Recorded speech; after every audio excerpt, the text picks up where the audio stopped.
Hola.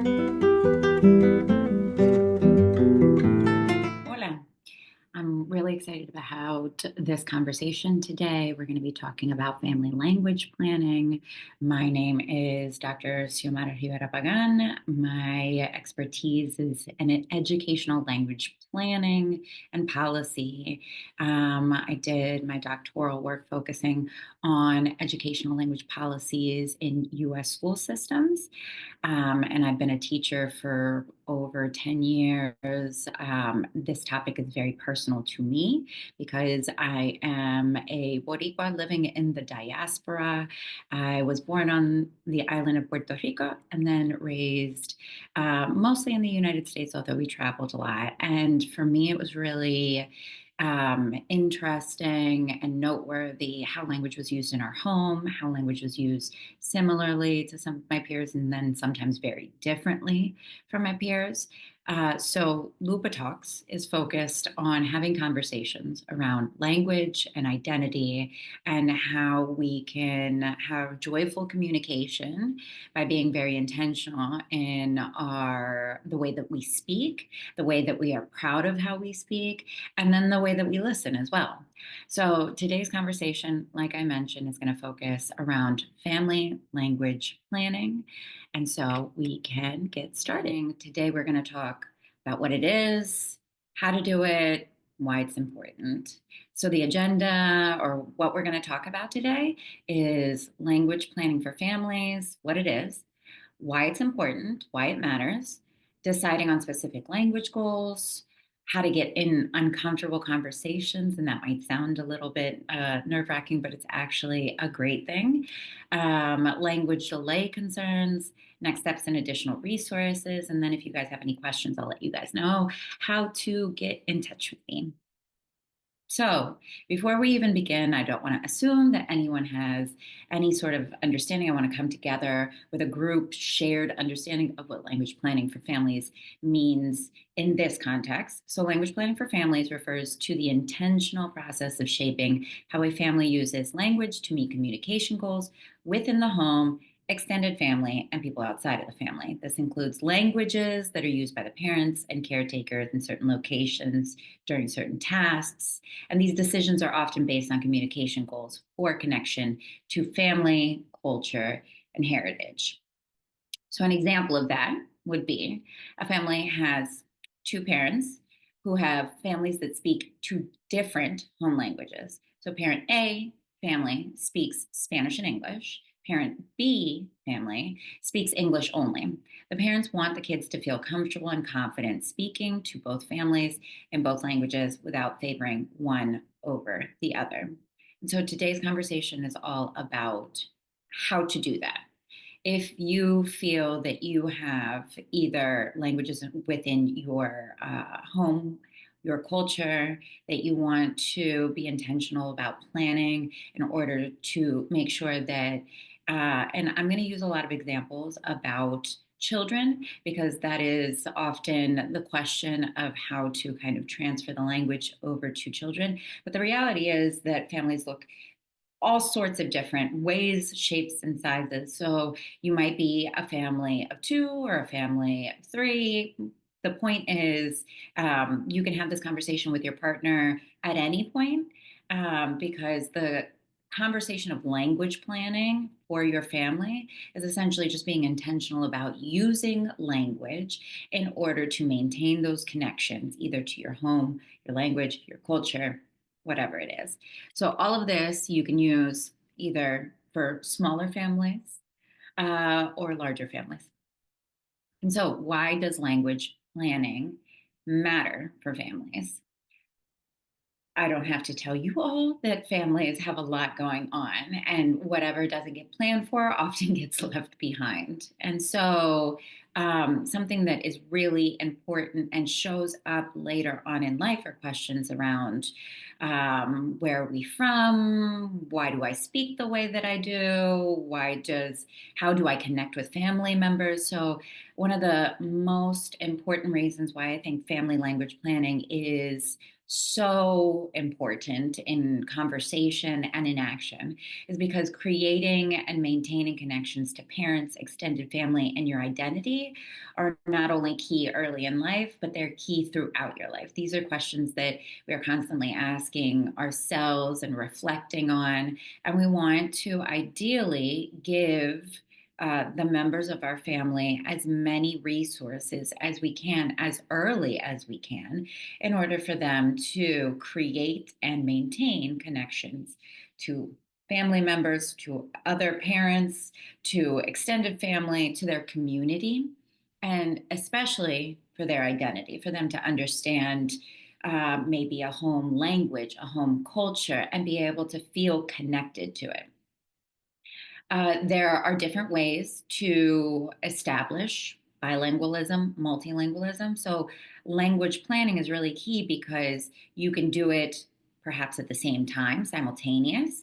You can establish one language and then the other, sequential. And there are pros and cons to any sort of language model that you choose. So, the more that you have insight into what language planning is, what are the different models, what works for my family, the more that you can feel empowered to then make those choices instead of looking back and reflecting on maybe our particular family would have preferred something else in order to kind of carry it on with more integrity and fidelity.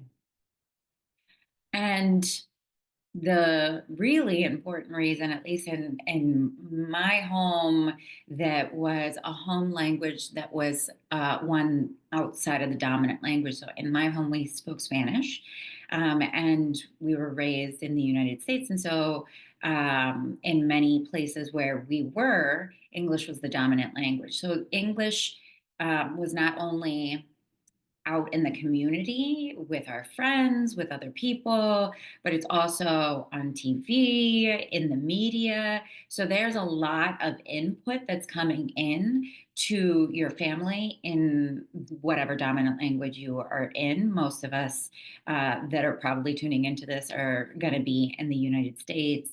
And so English is going to be so dominant that if you want your children or your partner or your family members to speak a language outside of that language, outside of English or whatever dominant language you're in, you're going to have to be very intentional about it. You need to be very thoughtful, and you're going to forget because, again, we live our lives. But if you at least have a plan to come back to and to ground in, it's going to be it's going to be a lot more easeful in terms of the process. So, one of the questions that kind of comes up about language, and so like I said, we're going to have a few different models that we're going to explore, but for the most part, there is kind of a minimum agreed upon that at least 20% of the additional language, that being the home language, minority language, whatever you want to refer to it as. So, in again, my case, my example, at least 20% of the time to be using Spanish inside of the home is kind of that bare minimum. And then from there, you'll see that because, again, there's so much input, anything that you can do in order to increase that time is just going to get you to your goals a little bit sooner, a little bit quicker, with a little bit more ease. But again, step number one is just deciding on what are our language goals. So, what are we trying to achieve with language within our home? So, are we trying to maintain or create a home language connection? Many of us are practicing our home language and culture outside of the country that our family identifies from. So, am I trying to practice Spanish with my niece? In order to maintain that connection to her grandparents, my parents, or to her great grandparents that are living in Puerto Rico. So, something that is really key is deciding on your language goals. Home language maintenance is a really big one. Then bilingual, biliterate. So, what I mean by bilingual, biliterate, I mean that you are going to practice language orally more implicitly And so, what I mean by that is, when we're practicing language within our home, it's a lot easier to speak and listen to one another. You don't need any additional resources or tools for that. So, it's the easiest way to kind of connect with the language. So, that would be bilingual. And that can be your one and only goal. You can be, your goal can be to achieve an ability to speak and to listen to the language and feel confident and comfortable. If you want for your family to also be biliterate, and by that I mean working towards reading and writing in your home language or your target language, then you're going to have to be even more intentional, right? Because you're going to have to create time and space to practice those reading and writing skills. You're going to want to work towards gathering those resources in the target language. And there is no better or worse scenario. It's really what's important for your family. So if your family is seeking bilingualism to be able to speak, you have oracy goals, you want to be able to speak and listen and have conversations around certain topics, that's great. If you want to read and write as well, because you feel like that enforces the speaking and listening, which it really does, then that's wonderful. But if you don't have enough time, I don't want to leave behind the fact that you don't have to do it all and you don't have to do it all at once. And so, just working on speaking and listening skills is an excellent start, and it's pretty accessible if, again, you have the plan and the tools in order to implement it within your home. Are you connecting to identity? So there are some instances where your language goal might be for your family to connect to certain parts of culture. And there might be times where you are trying to expand your family's awareness of other cultures. So you might be practicing languages that are not necessarily from your particular culture. Maybe your family speaks primarily English, and you just want to add an additional language to your family's toolkit. So you want to add Mandarin to your family's toolkit, or Japanese, or Arabic, and that is wonderful. But having an identity, or I apologize, for having an idea of why you're doing it. So, is it because you want to create additional resources and tools for your family to be able to use in the world? Is it that you're trying to connect with the community? I live in an area where there is a good amount of deaf and hard of hearing community. And so that is something that my sister and I have been trying to practice more. That's not our identity, but it is a connection to our community that we are trying to practice within our home so that we can feel connected to the members of our community. So, deciding on what your language goals will be very helpful in terms of understanding what languages you're looking to implement, how you're looking to implement it. So, again, going back to that bilingualism, biliteracy, do you want a combination of both?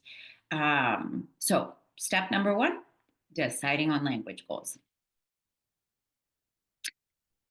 From there, once you decide on your language goals, these are goals that you are going to likely have to implement inside and outside of the home, because your family is a moving, walking, talking, signing thing. And so you are going to engage with other people. And because of that, you're going to want to be very thoughtful about not only how you are implementing your language plan, but also who is going to be involved in your language plan. First things first, it's your nucleus, your family that's going to be doing it on a day to day basis. But then from there, you're going to have other members of either the family or the community that you are going to interact with. And there, I say, you are your family's language advocate. And so this is going to require, potentially, it doesn't always have to be, but potentially some uncomfortable conversations where you're going to have to let individuals or a group of people know that these are your language goals as a family. And sometimes that can make others feel a little uncomfortable because they might not have an awareness of linguistic diversity. They might not be practicing being in spaces with other languages, and they might push back against some of those boundaries that you're setting.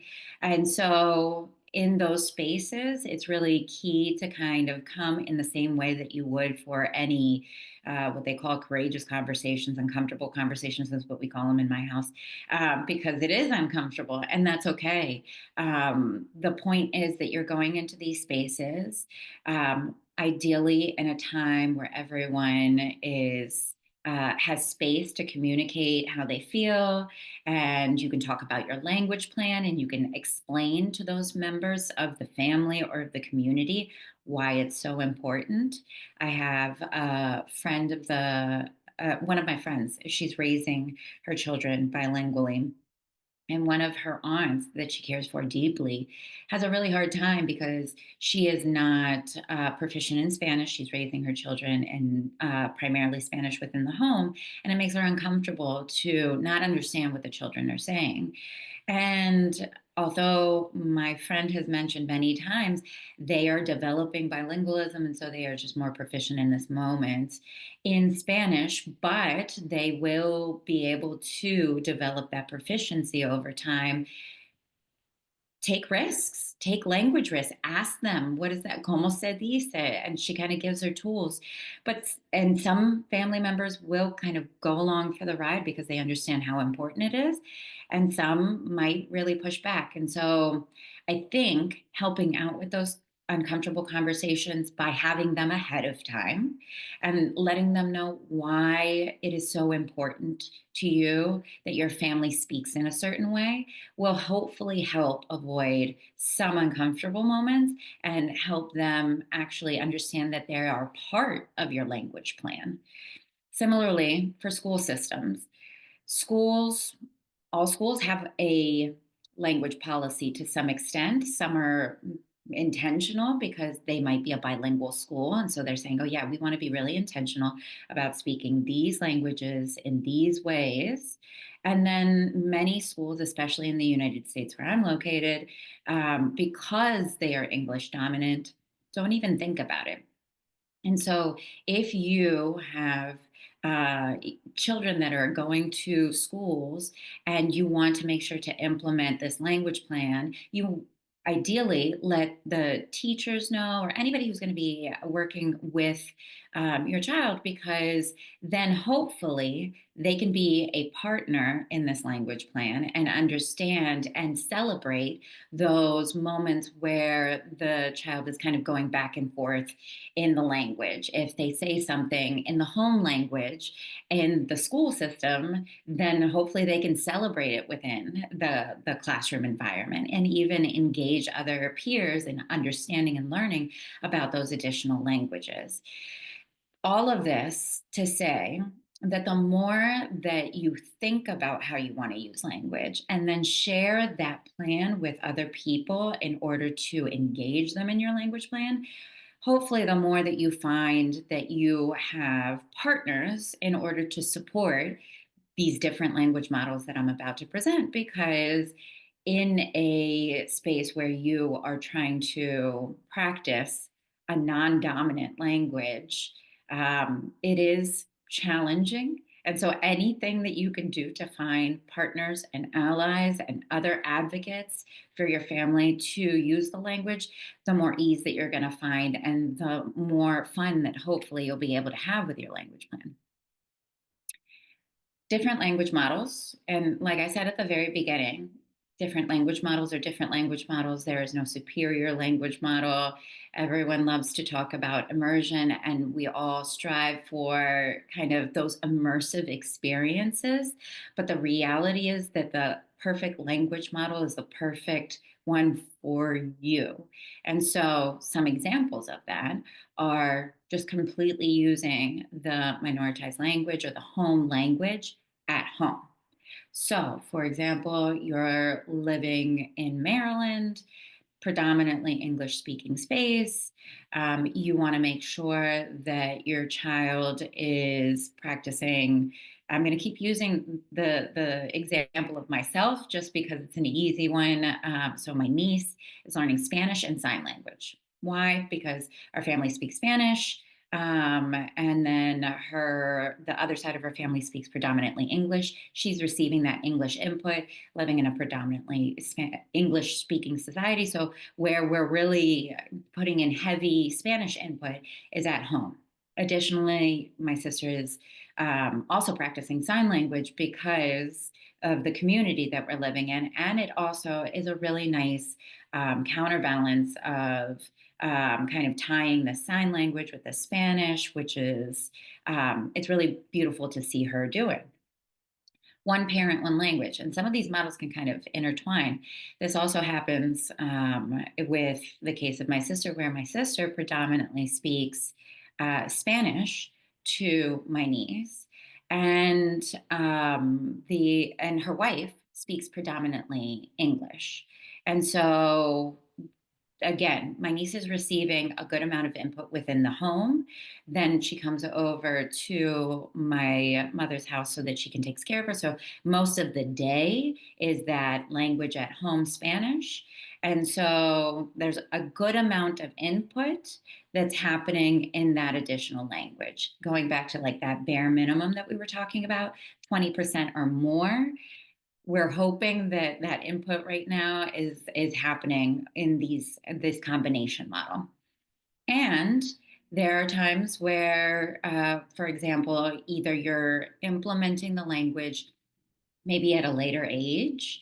Maybe your children are in their teens and now they're having conversations of like, I want to learn our home language, and just fully immersing might feel a little overwhelming for them as well as for you. Maybe it's been a while and you're also getting into the swing of speaking that home language at home. So those domains of use where you're either using it for a certain amount of time or for a certain topic. For example, you're talking about your day at the dinner table. That could be a good space where you're kind of covering a bunch of different topics, but it's at one time or on the topic of what happened over my day. By place, you might say to yourself, okay, at grandma's house, we speak this language. At Nana's house, we speak this language. Or by person, to Nana, you speak this language, and to grandma, you speak this language. All of those language models are wonderful because at the end of the day, it's kind of like exercise or uh, eating styles or anything that you want to implement and create consistency with. It's only as good as you continue to do it. So, whatever you can continue to do consistently, that is the winner. Language delay concerns. So, if you are implementing additional languages or multiple languages at the same time, and your children are younger, there used to be so many terrible myths about that. Oh no, one language is blocking the other, or you got to learn one language at a time. And the reality is that all of that has been debunked. And at the same time, if you're learning additional languages, multiple languages at the same time, you might have a handful of vocabulary in this language and a handful of vocabulary in this language. And so if you go to experts that only understand one language, then they might be concerned because they don't see the full linguistic toolkit, right? So just know that that is going to take time to develop because they're doing it in multiple languages, and that is okay. But if you do start to have concerns because you're not seeing the growth in terms of age appropriate activity for certain tasks, then my highest recommendation is going back to what I just said. If you're going to see an expert, then, and I think that that's fantastic, make sure to see someone who is bilingual, and ideally someone who is bilingual or multilingual in the languages that you are trying to implement, because that is going to give you a much richer, fuller perspective of, is this a language delay, or is this their multilingual brain working on a couple of different tasks at the same time? And then they'll also have the expertise in the background to see what the research actually says, instead of sometimes there are experts that are limited because they are looking through a monolingual lens, and they're looking through that deficit lens. Like, you're missing this, when bilinguals and multilinguals are not missing anything. They are immensely rich. It looks a little different. And so you want experts that have expertise in that field of bilingualism or multilingualism, and even better if they're actually proficient in that language, because it just makes it easier to assess. So we're reviewing the steps that we talked about.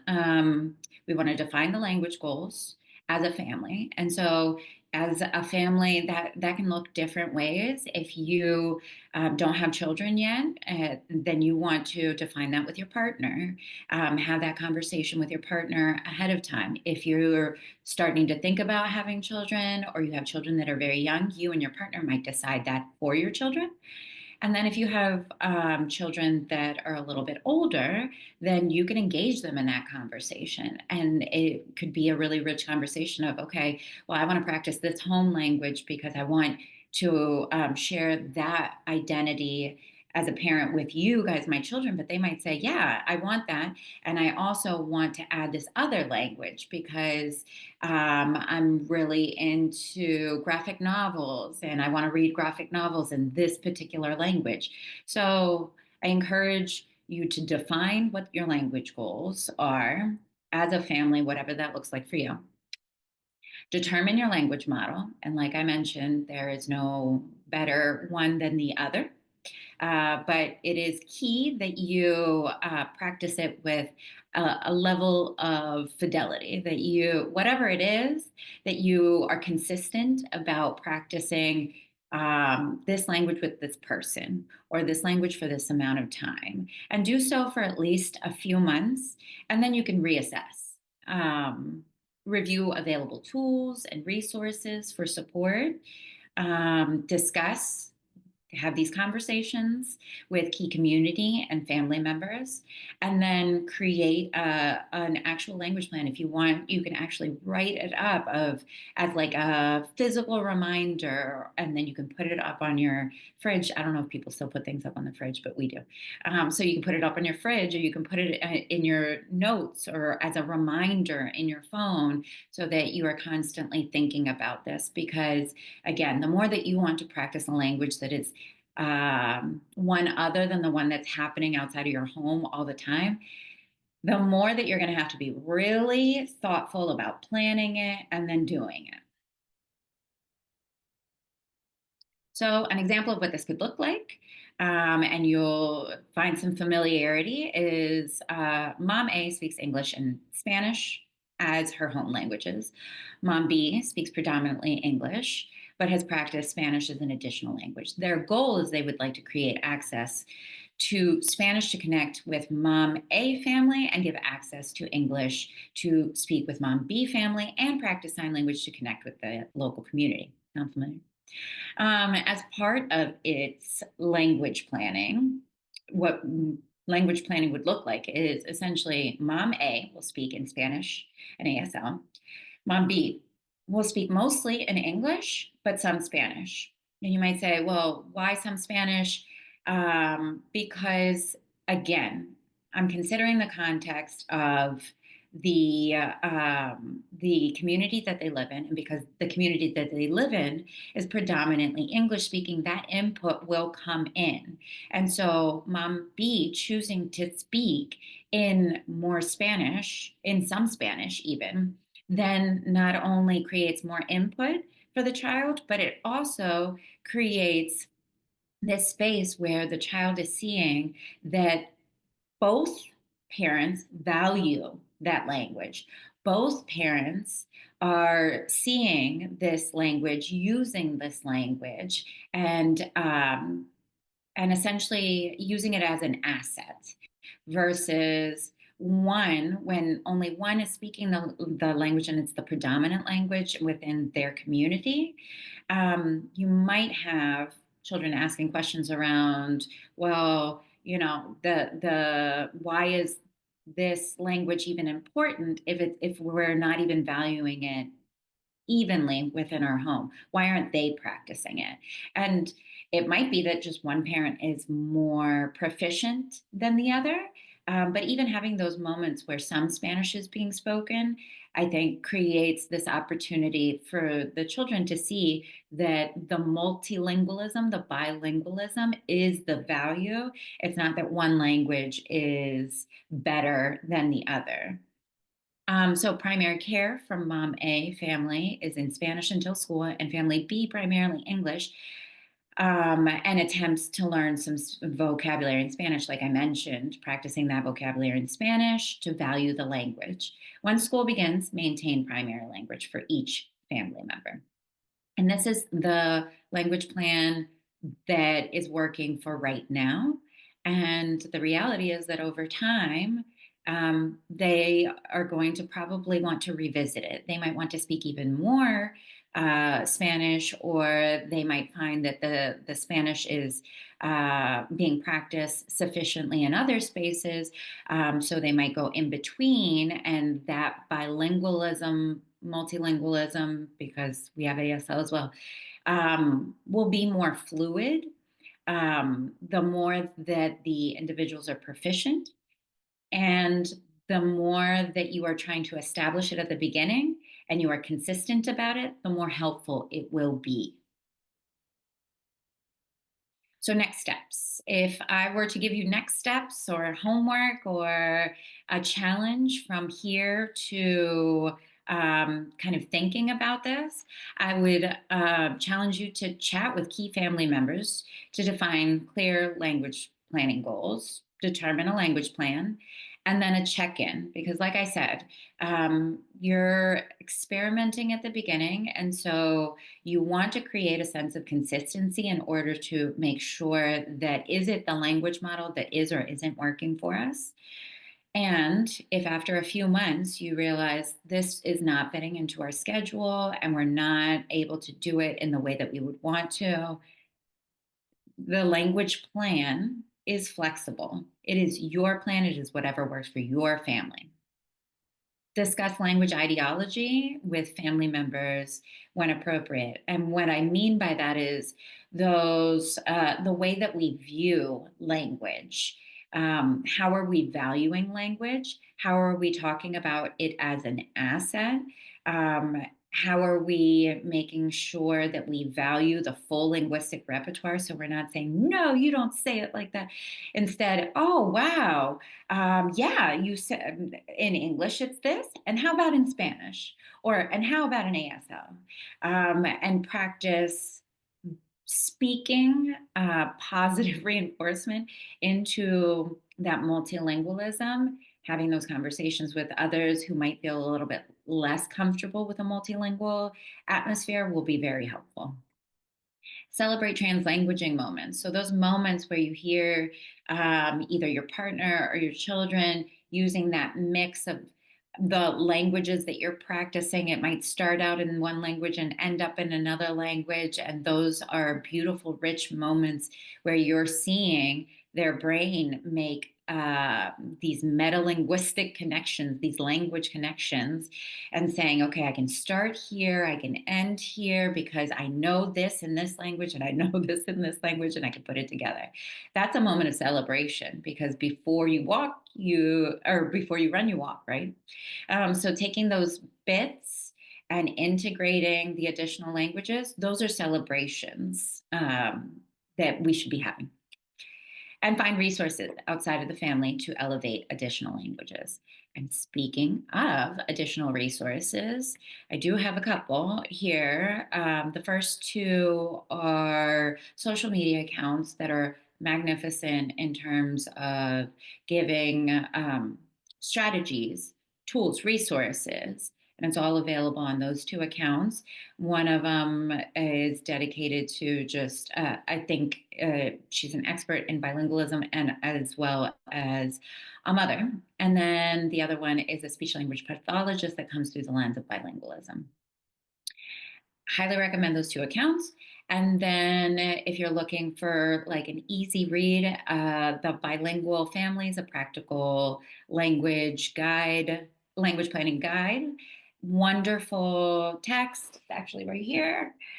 Highly recommend it. It has more on the topic and more. So if everything that we talked about you wanted to read on, I highly recommend it. And it's got some uh, questions that you can think about and kind of reflect on and journal about that will guide that language planning process.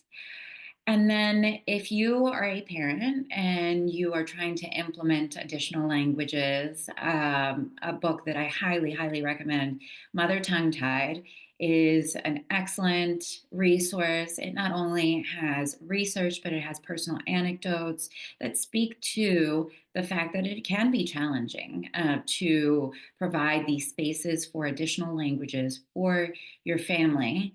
And at the same time, and the value of it was so important that the author essentially continues to work on it. But there's a lot of emotions that come up as especially a parent that is trying to add these additional languages. And so if you are looking for a great easy read that also is very rich in research, highly recommend that one. And if you would like the following slides or any additional support, I, of course, am here as a resource. I want to be available to anybody who is trying to implement additional languages because it's so important that we celebrate that connection between language and identity, our home language, our home culture. So you can write to me. You can also fill out this QR code to give me a little bit of feedback. And then from there, you can submit your email and I will send you all of these slides. And that way you can have it as an additional resource that you can reflect on without having to watch this full video.